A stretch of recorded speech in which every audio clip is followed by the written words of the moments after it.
शहीद वीरांगनाओं का मुद्दा पायलट समर्थक जमकर उठा रहे हैं। आपको बता दें कि पुलवामा शहीदों की 3 वीरांगनाएं सचिन पायलट के सरकारी बंगले के बाहर धरने पर बैठी थीं और उनका धरना अभी भी जारी है। तीनों वीरांगनाओं ने गांधी परिवार से मिलवाने की मांग पूरी होने तक पायलट के बंगले के बाहर ही धरने पर बैठे रहने की घोषणा की थी। इसमें पुलवामा हमले में शहीद हुए रोहताश लांबा की पत्नी मंजू, शहीद हेमराज मीणा की पत्नी मधुबाला मीणा और जीतराज गुर्जर की पत्नी सुंदरी देवी शामिल हैं। वीरांगनाओं का कहना है कि यहां सरकार हमारी सुन नहीं रही, इसलिए सोनिया गांधी और प्रियंका गांधी से मिलकर हम अपनी मांगे रखना चाहते हैं। सचिन पायलट की गांधी परिवार में अच्छी पैठ है, वो ही हमें गांधी परिवार से मिलवा सकते हैं, इसलिए पायलट के बंगले के बाहर बैठे हैं। हम पायलट से मिले थे, उन्होंने हमारी मांगों पर कार्रवाई करवाने का आश्वासन भी दिया, लेकिन इस सरकार की हम कैसे माने, यानी गहलोत सरकार की। पिछले 8 दिन से भूखे प्यासे बैठे हैं, लेकिन हमसे सरकार ने बात करना तक उचित नहीं समझा। क्योंकि मुद्दा अशोक गहलोत से जुड़ा है, इसलिए पायलट समर्थक इस बहाने अशोक गहलोत पर हमलावर हैं और इसी मुद्दे पर राजस्थान बीजेपी के लोग भी लगातार गहलोत को घेर रहे हैं। इन सब के बीच अशोक गहलोत ने राजनाथ सिंह से शहीद वीरांगनाओं की मांग को लेकर 2 टूक बात भी कह दी।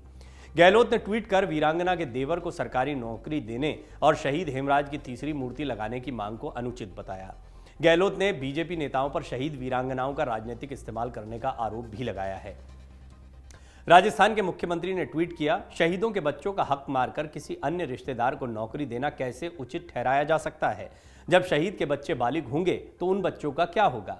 उनका हक मारना उचित है क्या? भाजपा के कुछ नेता अपनी राजनीतिक रोटियां सेकने के लिए शहीदों की वीरांगनाओं का इस्तेमाल कर उनका अनादर कर रहे हैं। ये कभी भी राजस्थान की परंपरा नहीं रही है, मैं इसकी निंदा करता हूं। गहलोत ने कहा, हम सभी की जिम्मेदारी है कि हम शहीदों और उनके परिवारों का उच्चतम सम्मान करें। राजस्थान का हर नागरिक शहीदों के सम्मान का अपना कर्तव्य निभाता है, लेकिन बीजेपी के कुछ नेता अपनी राजनीतिक रोटियां सेकने के लिए वीरांगनाओं का इस्तेमाल कर उनका अनादर कर रहे हैं। ये कभी भी राजस्थान की परंपरा नहीं रही है, मैं इसकी निंदा करता हूं। ये अशोक गहलोत का ट्वीट है।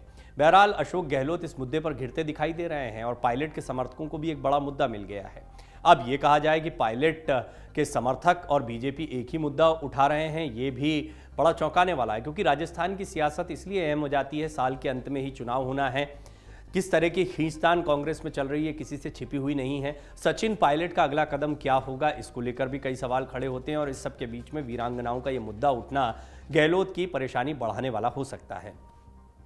सचिन पायलट के बंगले के बाहर धरने पर बैठी वीरांगनाओं की 2 बड़ी मांगों को अनुचित ठहराते हुए सीएम गहलोत ने इसे मानने से साफ इनकार कर दिया है। गहलोत ने कहा, शहीद हेमराज मीणा की पत्नी उनकी तीसरी मूर्ति एक चौराहे पर स्थापित करवाना चाहती हैं, जबकि पहले शहीद की 2 मूर्तियां राजकीय महाविद्यालय सांगोद के ग्राउंड और उनके पैतृक गांव विनोद कला स्थित पार्क में लगाई जा चुकी है। ऐसी मांग अन्य शहीद परिवारों को देखते हुए उचित नहीं है। गहलोत ने कहा, राजस्थान वीरों की भूमि है, जहां के हजारों सैनिकों ने मातृभूमि के लिए अपना बलिदान दिया है। यहां की जनता और सरकार शहीदों का सबसे अधिक सम्मान करती है।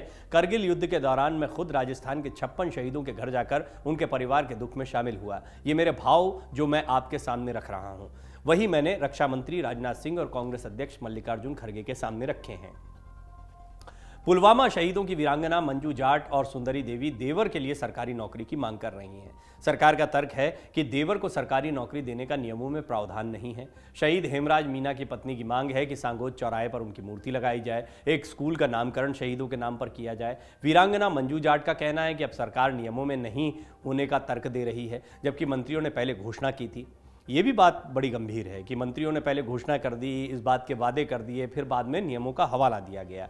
सरकार ने तर्क दिया कि पुलवामा शहीदों को करगिल शहीदों से ज़्यादा पैकेज दिया है।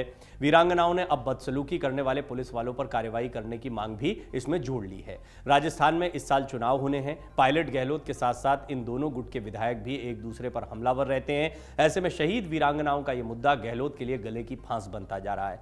राजस्थान के सियासी जानकार कह रहे हैं कि यह मुद्दा नियम के मुताबिक चलकर खत्म भी किया जा सकता था, पर गहलोत की अपनी पार्टी के लोग, या यूं कहें पायलट और उनके समर्थक, ये मुद्दा खत्म करना नहीं चाहते हैं। डाउनलोड करें अमर उजाला ऐप और पाएं खबरें लगातार। अगर आप ये वीडियो YouTube पर देख रहे हैं तो हमारे चैनल को सब्सक्राइब करें और बेल आइकन को दबाना ना भूलें। अगर आप Facebook पर ये वीडियो देख रहे हैं तो हमारे पेज को लाइक करें।